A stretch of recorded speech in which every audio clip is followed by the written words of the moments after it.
If you've ever needed to share your Google Calendar or connect it to another app, knowing how to find your Google Calendar URL is really useful. In this quick tutorial, I'm going to show you exactly where to find it, step by step, so you can grab the right calendar link without any confusion.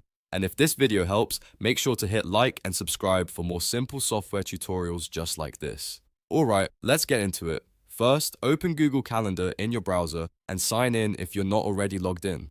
Once you're in, look over to the left side of the screen where you'll see the section called My Calendars. Under that, find the calendar you want the URL for. This is important if you have more than one calendar because each one can have its own settings and link. Now, next to the calendar name, click the More menu, which is the three-dot icon. From the drop-down menu, choose Settings and Sharing. This will open the full settings page for that specific calendar.